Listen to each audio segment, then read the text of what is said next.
विश्वाला समतेचा संदेश देणारे विश्ववंदनीय क्रांतीसूर्य जगज्योती महात्मा बसवेश्वर, हिंदवी स्वराज्याचे संस्थापक छत्रपती शिवाजी महाराज, राज्यघटनेचे शिल्पकार महामानव भारतरत्न डॉक्टर बाबासाहेब आंबेडकर या महामानवाच्या चरणी नतमस्तक होतो। या कार्यक्रमासाठी आवर्जून उपस्थित असलेले वीरशैव लिंगायत समाजाचे हृदय सम्राट प्राध्यापक मनोहररावजी धोंडे सर, उपस्थित सर्व समाज बांधवांना मी शरणार्थ। जय महाराष्ट्र, जय श्रीराम। मित्र हो, 26/6/2024 रोजी भारतीय जनता पार्टीचे नायगाव विधानसभा मतदारसंघाचे आमदार महोदय धर्माबाद शहरामध्ये जनता दरबार, लोकार्पण सोहळा आणि भूमिपूजनासाठी येतात।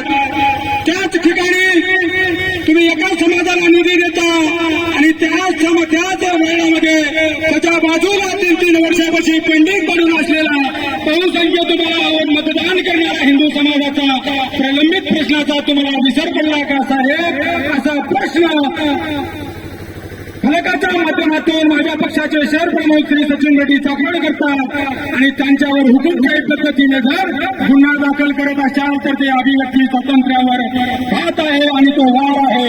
भारतीय राज्यघटनेचा 19वा घटना सांगतो, प्रत्येक व्यक्तीला व्यक्ती स्वातंत्र्य, त्याला बोलण्याचा आहे, त्याला चालण्याचा आहे, त्याला जगण्याचा आहे, त्याला वागण्याचा आहे।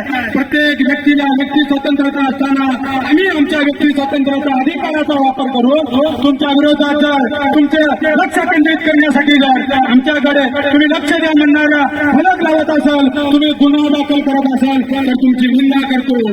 तुम्ही स्वतःला हिंदुत्ववादी पक्ष म्हणता, नाही त्या ठिकाणी हिंदुत्वाची ठेंगी पेटता, आम्ही त्याचं समर्थन करतो। अरे तुम्हाला या लोकसभेच्या माध्यमातून जाहीर पाठिंबा दिला, त्या जाहीर पाठिंबाचा फळ म्हणून जर तुम्ही आमच्यावर लोकशाही माध्यमातून तुमच्या समोर व्यक्त केलेल्या अनुभवाला जर तुम्ही गुन्हा दाखल करत असाल तर तो गुन्हा आम्हाला मान्य आहे। आणि हिंमतकर्त्याचा व्यवसाय आहे, तो व्यावसायिक आहे, तो प्रिंट केला की नाही माहित नाही।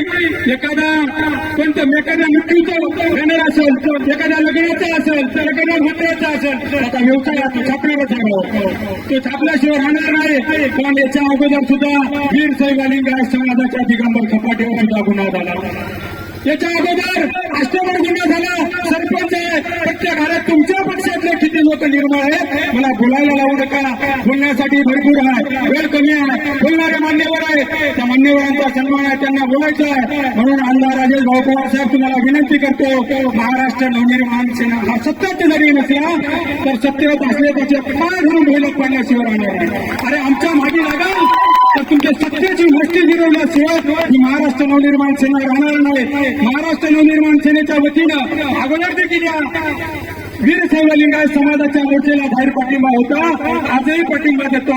भविष्यात जिथं जिथं वेळ पडेल तिथं तिथं महाराष्ट्र नवनिर्माण सेना स्वतःही आंदोलन करेल आणि या प्रत्येक समाज बांधवाच्या आंदोलनाला पाठिंबा देईल। आणि या 36 समाज बांधवांचे मी स्वतः महाराष्ट्र नवनिर्माण सेनेच्या वतीनं आभार व्यक्त करतो। तुमच्या कायम मी ऋणात आहे असं सांगतो आणि माझे 2 शब्द संपवतो। जय हिंद, जय महाराष्ट्र, जय श्रीराम। मनसेचा